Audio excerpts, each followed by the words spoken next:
ಕ್ಷೇತ್ರ ಬೆಳಿಬೇಕಾಗ್ತಾರೆ ಅಂದರೆ ನಾನು ಕೊಟ್ಟಿದ್ದ ಎಕ್ಸಾಂಪಲ್ ತಪ್ಪಾಗುತ್ತೆ, ಅಂದರೆ ನಿಮ್ಗೆ ತಿಳಿಲಿ ಅಂತ ನಾನು ಹೇಳಿದ್ದು.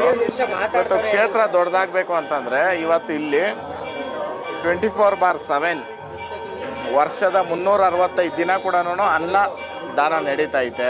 ಆಮೇಲೆ ಇವತ್ತು ನೀವು ನೋಡೋದು ಭಕ್ತ ಸಮೂಹ ಹೆಂಗೈತೆ ಅಂತ ಅಂದ್ಬಿಟ್ಟು ಒಂದು ಸಮುದ್ರ ಅಲೆಗಿಂತ ಹೆಚ್ಚು ಇವತ್ತು ಲಕ್ಷ ದೀಪೋತ್ಸವ ಭಾಳ ವಿಜೃಂಭಣೆಯಿಂದ ಭಾಳ ಯಶಸ್ವಿಯಾಗಿ ಮಾಡಿದ್ದಾರೆ.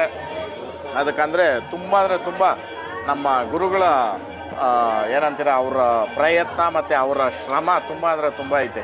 ಆ ಕಾರಣಕ್ಕೆ ನಾವು ಯಾವತ್ತೂ ಅದು ಚಿರುಣಿ ಆಗಿರಬೇಕು. ಇವತ್ತು ಗೌಡ್ಗೆರೆ ಬುದ್ಧಿಯವ್ರು ಏನಿದ್ದಾರೆ ಅವರ ಆಶ್ರಯದಲ್ಲೇ ಇವತ್ತವರೆಗೂ ನಾನು ಮಾಡಿರೋದು. ಆಮೇಲೆ ನಿಮ್ಗೆ ಇನ್ನೊಂದು ಹೇಳಬೇಕು, ನಮ್ಮ ಮನೆಯಿಂದನೇ ಬಸಪ್ಪನು 2ನೇ ಬಸಪ್ಪನ ಇಲ್ಲಿಗೆ ಬಂದಿರೋದು. ಬಸಪ್ಪನ ಬಂದಮೇಲೆ ಕ್ಷೇತ್ರ ಎಷ್ಟು ಬೆಳೀತು, ಬಸಪ್ಪನ ಬಂದಮೇಲೆ ನಾನು ಎಷ್ಟು ಬೆಳೆದೆ ಅನ್ನೋದು ನಿಮಗೆ ಗೊತ್ತು. ಕರೆಕ್ಟಾ? ಯಾವುದಾದ್ರೂ ನಿಷ್ಕಲ್ಮಶವಾಗಿ ನಾವು ಕೊಟ್ಟಿದ್ದೀರಿ ಅಂತಂದ್ರೆ 100%